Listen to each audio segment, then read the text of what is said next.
We need to make sure that we're bringing everyone along on the journey. If we're going to use tech to shape our world, then it has to reflect the world properly. Welcome to a brand new episode and a fairly new season of Starts at the Top, our podcast about leading differently. I'm Zoe Amma. And I'm Paul Thomas. Our podcast exists to help leaders and their teams understand what they need to do differently today to prepare for the world of tomorrow.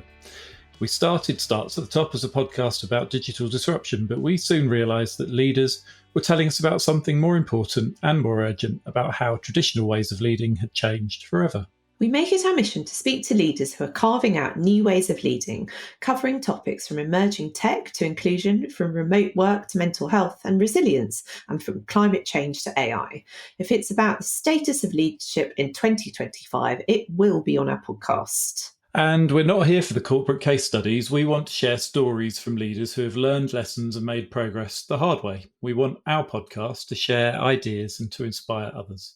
In this episode, we'll be sharing our conversation with Melissa Ezechukwu, a freelance digital consultant and strategist who specialises in helping non-profits and socially conscious businesses to amplify their impact through technology. We talk with Mel about her motivations for working with socially conscious organisations and her accidental entry into the digital world. Mel's personal journey and the advice she shares underscores the challenges and resilience required for women of colour in navigating the tech industry. And we have to apologise to Mel, as we recorded this episode back in 2023 and are finally sharing it with you in April 2025. No reflection on the conversation or the content, more a reflection of an explosion of guests and a backlog of episodes that we've recorded over the last 18 months. But it's here now, Mel. Apologies. And so, Zoe, we were just going to talk about some current tech trends. And I think there's only one tech trend that people seem to be talking about at the moment. And it's how we're using AI to solve the world's problems. Or are we? Aren't we just trying to put action figures of ourselves in boxes and share them on LinkedIn? So this is the trend that, for anyone who hasn't seen it, and how could you have missed it if you have been on LinkedIn at all over the last few days, is it's basically a kind of meme. I think you can put some information into ChatGPT. Tell me if I'm getting this wrong, Paul. I don't think either of us have done it, but we have seen many of these action figures when we have been on LinkedIn, as I know both of us are quite frequently. Obviously, this image is generated by AI, and in turn, this campaign, which seems to be absolutely everywhere and has gone viral, as they say, seems to have generated a lot of debate as well. I mean, it's fantastic PR for ChatGPT, and I wonder if that's one of the reasons why they've done it, because they knew perhaps that it would cause controversy around the impact of using AI on the climate and whether we should be doing this or not doing this, and data privacy concerns and the information that we're giving ChatGPT about our interests and what we're like as people and our job roles. So it certainly seems to be a phenomenon that's divided a lot of people, but is also getting a heck of a lot of publicity on LinkedIn. Yeah. Publicity on LinkedIn, and then the articles I shared with you today that are mainstream news now. I mean, it's just, there seems to be one of these things, one of these trends every, 2 to 3 years, and everyone jumps on the bandwagon and everyone has a go.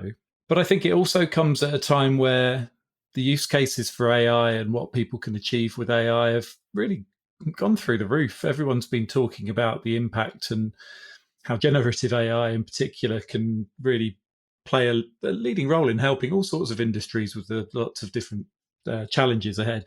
Obviously, it's going to lead to more challenges as well, security, data information, all the things that you've just mentioned. But we seem to have got caught up in a bit of a weird loop where people decide to use the tools to create dolls of themselves. Some of it's quite amusing. I've been quite amused, and some of them have been quite realistic. But it just seems to me that there are probably other things that we can be using the technology for day to day that would be worth the environmental impact that each of these creations has. Yeah, I agree with that. I mean, you and I have talked a fair bit on this podcast and off this podcast about the increasingly sophisticated to us, ways in which we're using AI, and also the way in which the organisations we work with are using AI. So it's quite common now for me to use these tools to do some data analysis, to help draft documents. Obviously, I'm just doing it to get a first draft, and I'm really, really careful about the data I put in there. And the tools that I use are nested in our own tech stack, so the data is secure, obviously. But absolutely, it's almost, I don't know, I'm going to sound like a real purist and a real cynic here, which is absolutely not like me, as you know. But it does feel like it's almost a bit kind of trivializing what AI can do potentially. We all know that these tools are so advanced now that they can do a heck of a lot more than create cute little action figures. Yeah. I think the question it raises in my mind, and yes, have I used AI in a superfluous way over the last few months? Yes. Has it been a bit of an exploration? Yes. Do I use it in my day-to-day working life? Yes. Have I thought about the way that I should maybe be offsetting some of that? Also, yes. Have I done much about it? Probably not enough. But I think some of those questions need to be there. And in the BBC article I shared with you says that ChatGPT is burning through energy. It consumes more electricity in a year than 117 countries. Wow. I mean, that's getting ridiculous. So when you do see somebody using it in a completely superfluous way, then it does call into question the value of that. And I think somebody says in the article as well, every time they do a ChatGPT search, they joke that they're burning a tree, but it's not far off. So I think there's a real sense for me of maybe challenging ourselves over the next few weeks to really think about how we want to use this and where we want to use it and where the impact is most felt. And then equally looking at the services that we do use and see what they're doing to put something back as well, and what we should be doing as organisations, particularly you and I working in the digital sector, to really think about what we do year on year to put back into the world that we are rapidly exhausting of its natural fuels. Absolutely. I think that's a really good aim. And what you're talking about there is only using these tools when they add value and there's a real purpose to using them. And I think that that's a really good ethos to have when using AI. Will we all stick to it? I mean, half the appeal of a trend like this is that it's so accessible and there's a kind of validation by your peers aspect, because it was always going to be the kind of content that will get a lot of engagement on social media, and I'm sure create some great top of funnel activity for ChatGPT as well as a very, very clever piece of marketing that they've done where they don't actually have to do a lot themselves. It relies entirely on user generated content. Yeah. And as I joked with you before, I can't stand on my high horse because I'm one of the people that's still doing Wordle all these years later. I can't believe you're still doing that. Still 5 on. years after lockdown. I still have the same starting word, I'll have you know. Every day, every morning, it's the same. But there's a serious, I sort of shared with you, there's a serious reason behind that. And there's, my dad died a couple of years ago of dementia. And one of the things that I'm very conscious of is keeping my brain going. And, work and life can be very, very busy. So I go through all of the puzzles almost by default every day. Spelling bee is my current favourite, and I try to get genius on it nearly every day that I play it, which can take some time. So, feverish use of the New York Times gaming app just to stay ahead of my brain. That's really good. I love that. Great reason to do that as well. Yeah. Well, I think, you have to have a reason for doing everything these days. So, yeah, why not, I say.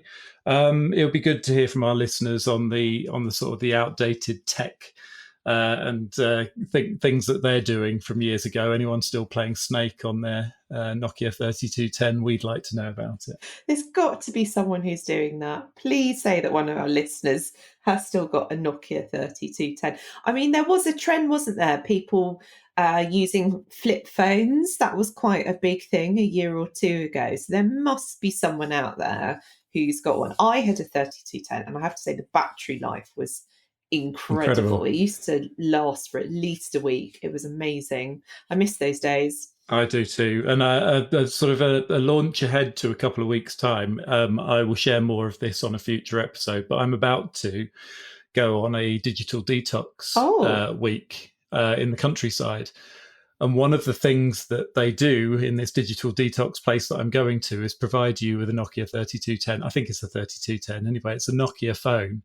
And it says, yes, it does play Snake, but just so that you have a means of being contacted and contactable whilst you're away. So I will share more on that in future weeks, but I'm really looking forward to that. Amazing. Well, I can't wait to hear about that. So now for our interview with Mel Ezechukwu. We are very excited to welcome Mel Ezechukwu to the podcast today. Mel is a freelance digital consultant and strategist who specialises in helping non-profits and socially conscious businesses to amplify their impact through technology. She has more than 15 years' experience in the tech for good space, working with some of the UK's leading charities, including Action for Children, NSPCC, MSI Reproductive Choices, and Great Ormond Street Hospital. Her expertise covers a range of different areas, from digital marketing and user experience through to service design and digital product development. In her spare time, she's passionate about encouraging greater diversity and equity in tech, and also mentors and volunteers for related organisations, including the WOW Foundation, She Says, and Global Tech Advocates Black Women in Tech. Mel, welcome to Starts at the Top. We're so happy to have you here. Thank you so much for having me. It's great to be here. So we're so pleased to have you on, and it's really interesting looking at your bio because you've obviously got this range of experience across different organisations. Is there a kind of golden thread that, looking back on it, you can see through these different career experiences? I think I'm always quite interested in people and sort of fairness, really. So I enjoy working for organisations that kind of have like an ethos or a goal at heart that is around sort of fairness and just making life better for people, really. So that's probably like a golden thread, really, is I have to care about what I'm doing, you know, so I have to like the causes that I'm working with and be inspired by them. So that's probably the golden thread, I'd say. Yeah, that's great. I mean, that's so interesting because it feels like there's a real emotional pull to the work that you're drawn to. Yeah, definitely. I mean, particularly around when the work that I've been doing in the past and for MSI. So I'm a really big advocate for women's rights, but particularly women's reproductive rights. So access to, you know, family planning and safe abortion and things like that. And so that's probably one of the organisations that have been kind of closest at my heart. I think particularly it's kind of like, you know, having control over your body and how you plan your family sort of unlocks so many things in life. So I think that's probably something that I've held very close to my heart throughout my career, even before I worked for them. And then, you know, since I've worked for them, it's kind of one of those things that I've stayed extremely passionate about, really. But yeah, anything to do with kind of trying to sort of even the balance and maybe give more of a voice to people that aren't often heard from, I think is something that's very close to my heart. And has that sense of values been something that's always been in the back of your head throughout your career, do you think? Yeah, I think so. Like I've always been a bit right on, to be honest. I'm probably quite insufferable to be around. But yeah, I've always been very, fairness and equality are values that I hold really dear. And it's probably what drove me to join, to work in the nonprofit sector, really.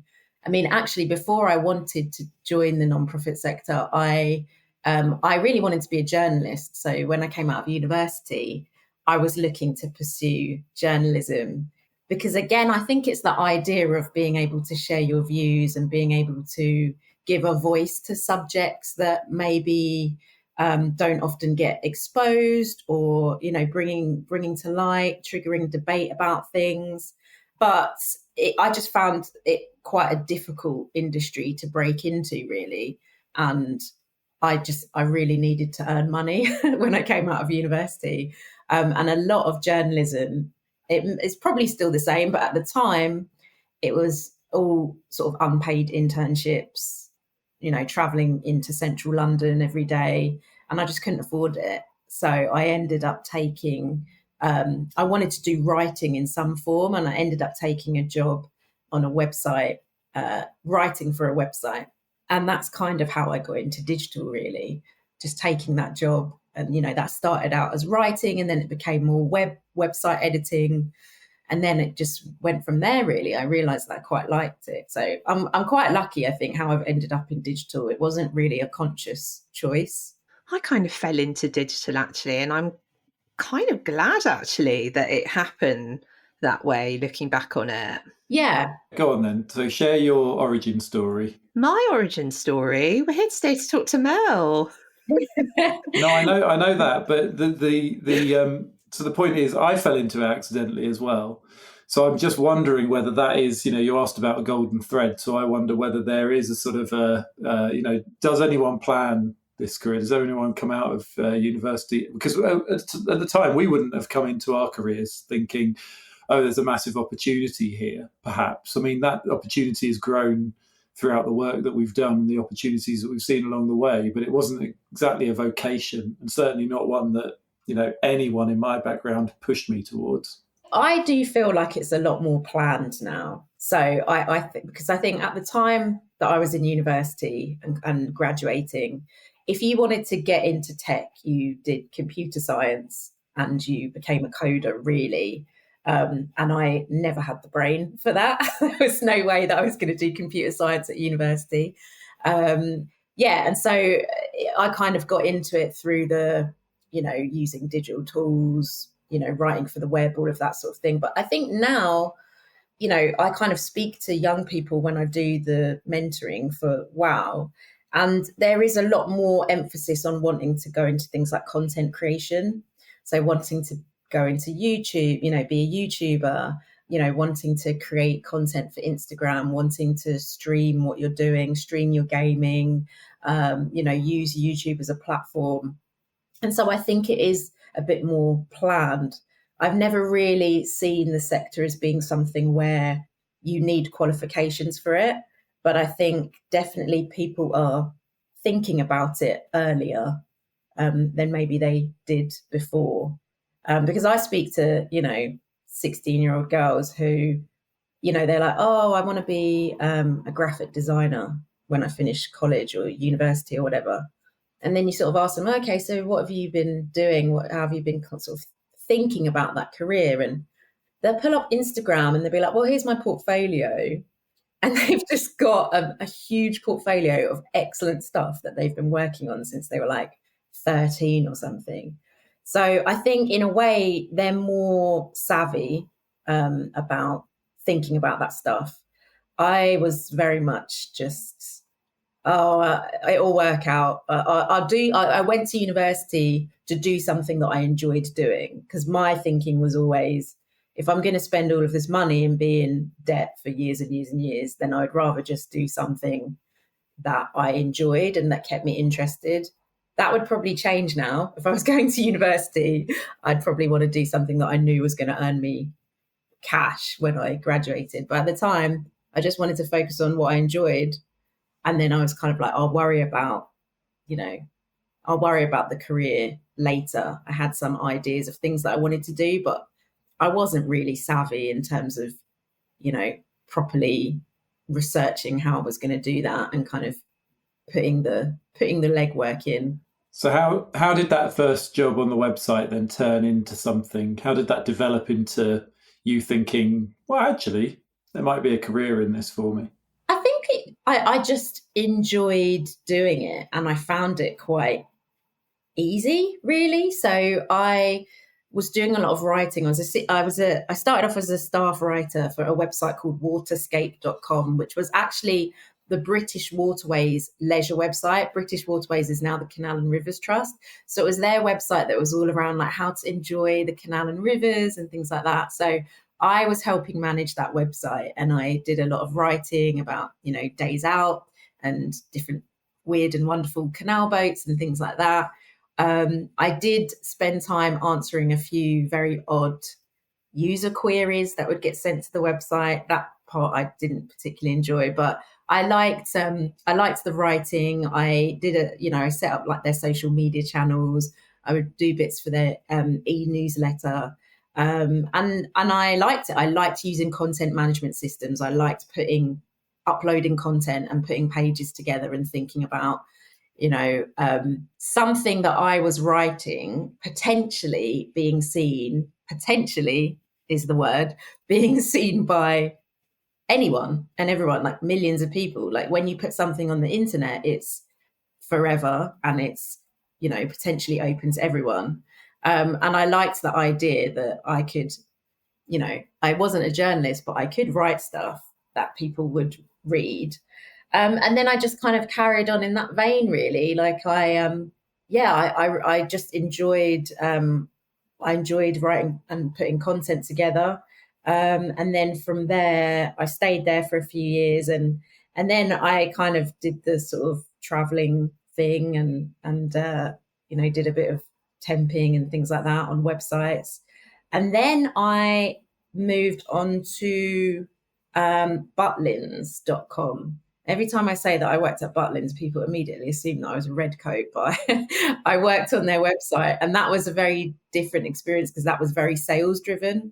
So I got to see another side of how you use digital much more for marketing. It really exposed me a lot more to kind of SEO, thinking about landing pages and how you might structure a landing page to drive conversions, and really kind of thinking about using a website as an e-commerce tool. So that gave me another side. And I just enjoyed doing a job that I felt like I was learning constantly. I was doing something.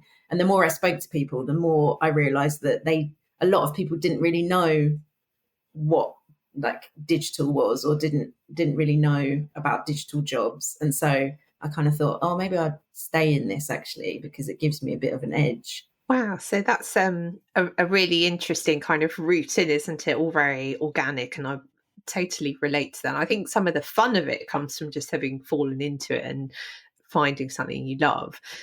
Let's fast forward now to the present day and some of the digital trends that you'll have seen that are affecting charities over the last year or so.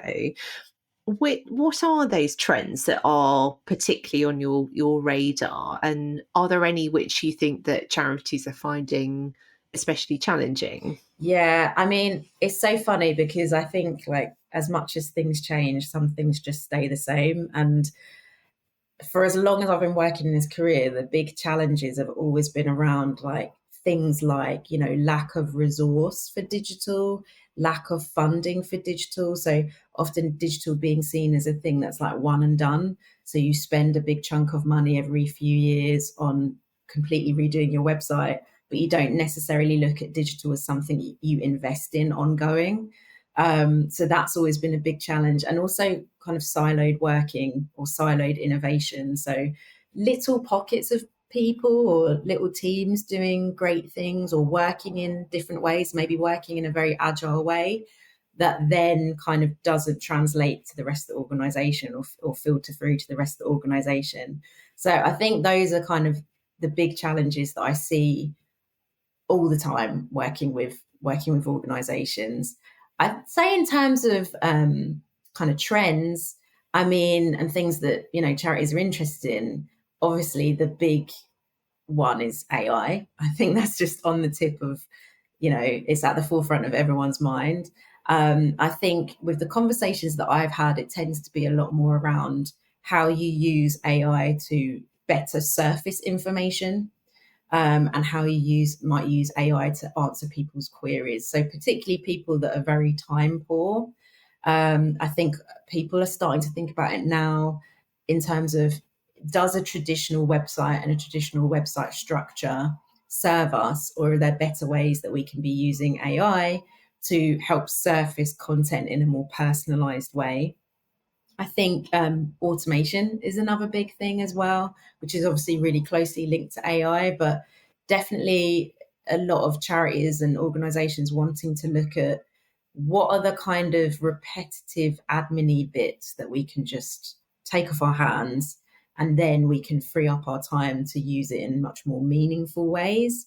And things around automated messaging as well, that whole kind of keeping a conversation and keeping a relationship going with a user or a customer without necessarily needing that human intervention always. And then I think as well, data is another big thing, and that's something that charities again have always been really interested in. But I think now it's kind of moving much more to how do we use data to create really joined up experience for customers. So if you're a very service driven charity, how do you ensure that a customer is going to come to you and perhaps not have to repeat their story to you constantly? So how do you ensure that you know them as a user or as a customer, that you understand the context that they're dealing with, that you're joining up these different data points, again, giving them a more personalized experience, but then actually also using data to preempt some of their needs. So, can we be more sophisticated of data and think about what is it that they might need, in 6 months' time, in 12 months' time, and how can we serve that to them rather than wait maybe until it gets to crisis point or until it gets further down the line and they have to come to us. So I think those are kind of the trends that I'm definitely seeing, having conversations with charities about. So yeah, some really meaty stuff. Some big questions there. Do you think the traditional charity website then, do you think the days of those types of sites are numbered? Personally, I don't. I still think it's really, really important to have a solid website. And that means, making sure it's user-centered, making sure you've got a good site structure, making sure that your content is engaging and goal-driven and that you're refreshing it regularly, giving people a reason to keep coming back to your website. I think that's still really, really important. And I think that is a solid foundation to then start adding other bells and whistles on. Because if you're thinking about things like chatbots, or you're thinking about things like, AI and using tools like ChatGPT, to surface content on your website, that stuff still relies on you having a logical site structure and on you having, clear content that people understand, that is written for human beings. So I think that's all really important. I also think, just from a brand perspective, like, it's really important for organizations to have their branding out there.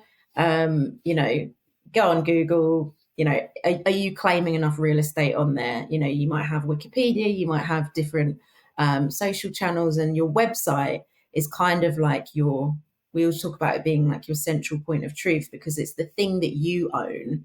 You can be on Twitter and Facebook, but if Elon decides that he's going to pull the plug, you don't really have much control over that. Whereas with your website, that's the place where you can really tell your story and kind of talk about your organization, talk about your users. So I personally still think it's really important to have a website. And some of these trends that you've set out, do you think some of them are kind of related to where the sector might get to over the next few years? Yeah, I think there's probably, I think maybe there's a little bit of panic about sort of feeling like you might get left behind. I think charities do tend to have to play catch up with some of this stuff.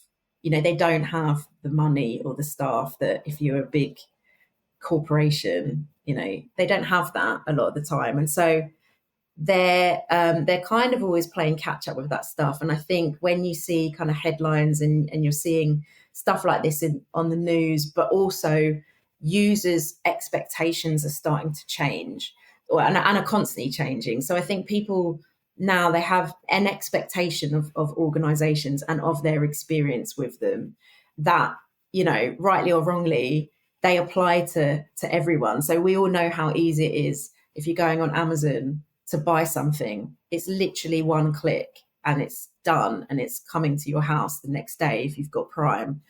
And so I think people get used to that standard. And then when they interact with other organizations that don't meet that standard, it's disappointing for them and they may disengage. We're very notoriously impatient online as well. So if we have a bad experience, we'll just vote with our feet and maybe not go back to that organization. So I think there's kind of that panic of, we know that this isn't working for us. We know that our website search is bad, or we know that, we've got a really high bounce rate on our website and no one's doing anything when they come to it. And we need to fix this. And so, and sometimes I think these big trends, there's that desire to get in on them so you don't get left behind. Sometimes as well, there's that desire to see them as a sticking plaster. So I think there was a time, maybe now it's AI, but prior to AI, it was like apps. Like everyone wanted an app because it was just like, the thing to have without actually thinking about, do you need an app? What's it going to do for you and your users? How would it work? And so I think there's an element of kind of bringing people back down to earth, but also letting them know that it's better to think some of this stuff through, take your time, take a more thoughtful approach to it. I think AI is a difficult one because it's going to affect every single part of society, and it is here already, and it's developing at such a quick pace. And so I think there is a real need for charities, not necessarily to just get in on it, but to think about it, to think about maybe getting a policy together and think about, what does AI mean for our organization? How might we want to use it? How might it serve our users? What are the risks of it? How might it change the sector or the context or the situations within which we operate or within, that affect our users? And how do we mitigate that? And I think just start to have those conversations, but not necessarily dive into some of this stuff. I think a lot of it is, it requires some discovery, it requires some research and thinking about it. But if you're already doing that thinking, like you're already halfway there, really. Yeah, some of those smaller exploratory projects are probably a very good idea, aren't they? I've worked with a client in the past where there was a conversation about RPA, robotic process automation, and how that should be replacing some of the simpler tasks that employees were having to do, but they hadn't even invested in how they were actually delivering the simple tasks through a digital experience. So it's kind of, have it on the radar, do that horizon scanning, but come back to the basics and make sure you've got those covered. I was just interested reading, doing a bit of research on you before you came on the podcast this morning. And one of the things that you talked about is something we've talked about on this podcast, is the sort of the AI use in facial recognition and things like that. Particularly, I think the challenge you raised is the one that IBM sort of decided to fall back on their investment in AI purely because they couldn't justify continuing with all the issues around racial profiling, facial recognition, those sorts of things. So is that a trend that you've sort of keenly followed since the article I was reading? Yeah, I mean, it's definitely something that I kind of sort of keep my eye on, because frankly, it terrifies me. And I think the conversation around sort of diversity in tech can get really watered down. But for me, this is the stuff where it becomes really, this is like the pointy end for me. So are we building things that are excluding sections of society? And how far could that exclusion go? So I think, there's videos out there of a, black man trying to use a hand dryer. I think it's in China, and the hand dryer is not turning on for his hand because it doesn't recognize melanated skin. And so you've got that, which is awkward. But then if you think about, okay, so if we continue to develop things like facial recognition and person recognition, but we're training it on data that is very, is not inclusive data. And then maybe we apply that to a self-driving car. And now that self-driving car is not stopping for a Black person on the street. That's where some of this stuff can go, that frankly, I think it needs a lot more thought. So it's like when we talk about diversity, it's not just making sure that you have the right people in the room raising these sorts of issues and saying, oh, hang on, let's think about this. It's also making sure that like the data that you're training these things on is inclusive. And I think that's something that we've seen being raised with ChatGPT as well, around, ChatGPT is kind of just gathering information that's out there and kind of spitting it back in a very sophisticated conversational way. But where is this data been pulled from, that it's being trained on? Has it been pulled from Reddit? Has it been pulled from Twitter? We know that some of those environments are incredibly toxic. We know that there's a lot of kind of discrimination, racial, homophobia, sex, misogyny, all of that stuff that goes on there. And then we're kind of feeding that into these programs. And then what are we getting back out? So we don't want to get to a point where we're just regurgitating existing stereotypes and biases. And I think those are some of the things that scare me about AI and about facial recognition, because I still don't think we're having the conversations about things like facial recognition. And, when we read stories about, the police wanting to deploy it at concerts and things like that, there are groups out there that are raising these concerns, but they don't seem to go anywhere. And I think that for me is the problem. I feel like we could sleepwalk into it. We're doing a lot of talking around it, but what's happening from those conversations? Is anything changing? So those are things that I do tend to keep an eye on and keep me awake at night. Yeah, absolutely. It's seen as a bit of a niche issue, isn't it? But it's not a niche issue because it ultimately affects everyone. Yeah, and I don't think, no one wants to stop progress. I would love a future where I can have a self-driving car. One of my favorite movies is Total Recall. I'd love that, to just be able to sit in like a Johnny cab and not have to worry about it. But we need to make sure that we're bringing everyone along on the journey, so to speak. If we're going to use tech to shape our world, then it has to reflect the world properly, rather than reflect a small group of people that are building those tools. It's a little bit like the famous Jurassic Park Jeff Goldblum tweet, isn't it? You're so busy looking at the possibilities of what you could create, you didn't think about whether you should create them. Exactly. Wise old Jeff. And I think that's probably where we're getting to. And we had this conversation a couple of weeks ago, didn't we, Zoe, about if you look back to the origins of Facebook, why it was created and how it was created, and the fact that you've still got Zuckerberg and Musk and all these white men leading these big tech organizations. They are building the future, and they are getting away with running too fast, further ahead than most people and most organizations are comfortable with keeping pace with. So, yeah, you do get that horrific bias. I do think the more we can diversify tech and some of these companies, that is at least a start.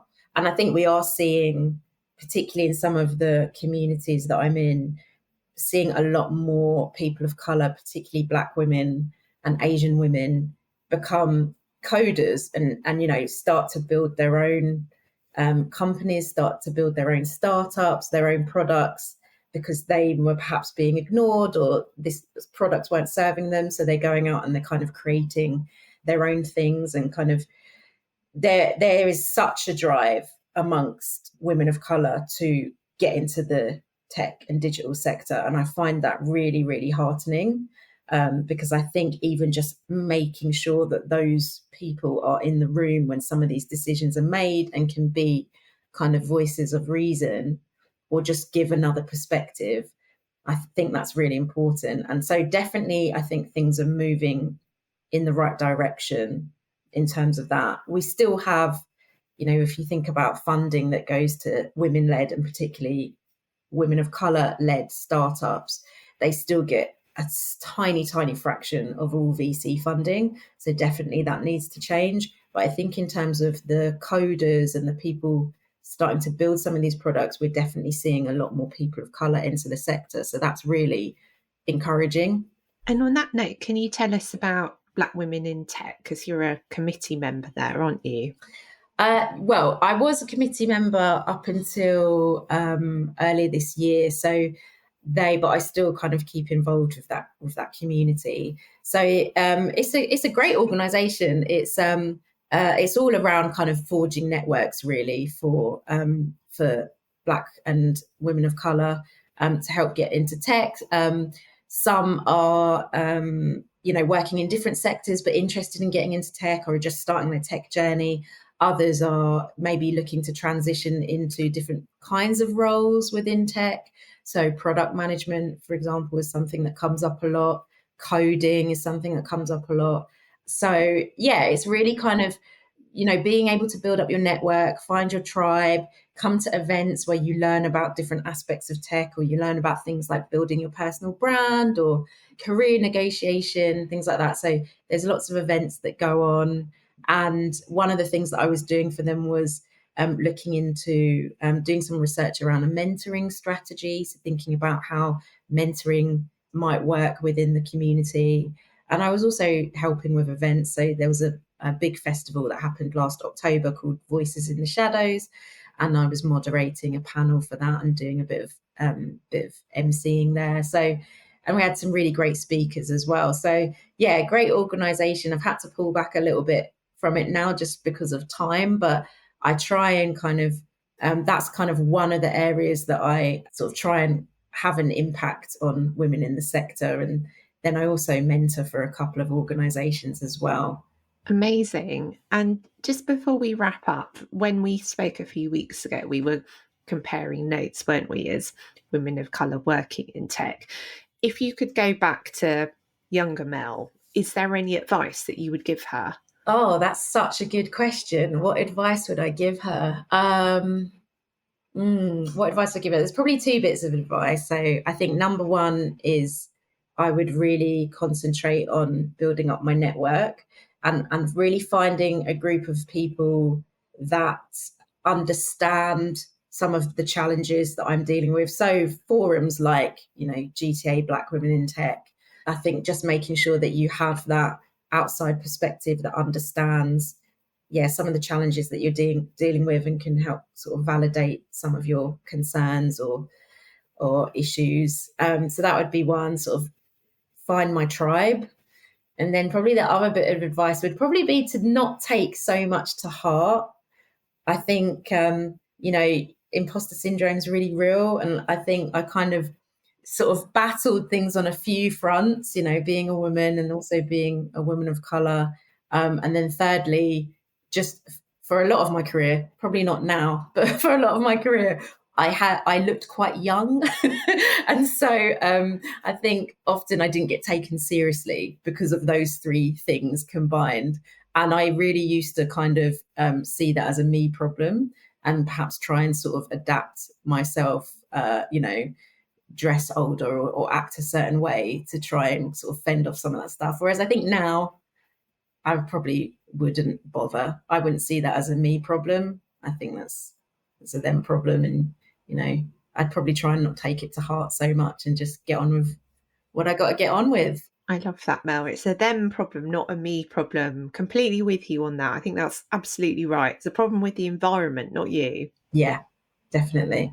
Amazing. Thank you so much, Mel. We've learned lots from this conversation, and it's been great hearing about your different experiences and your take on the trends and what charities need to do about them. So thank you so much for coming on today. Thank you so much for having me. I really enjoyed it. Many thanks to Mel for joining us on the podcast, and apologies again for the delay in getting to that conversation. I hope that, like us, you think it was well worth the wait. Yes, a big thank you to Mel. We'll share her contact details in the show notes so you can all get in touch with her. And as always, we really do appreciate that you've listened all the way through to the end of the episode. Thank you very much. You can support the podcast by leaving us a 5-star review wherever you listen to us. It really does help us to reach more people. So if you've enjoyed what you've heard, do share us with a friend. Thank you so much for listening today, and we'll see you in a couple of weeks with a brand new episode of Start to the Top. See you then, and bye for now.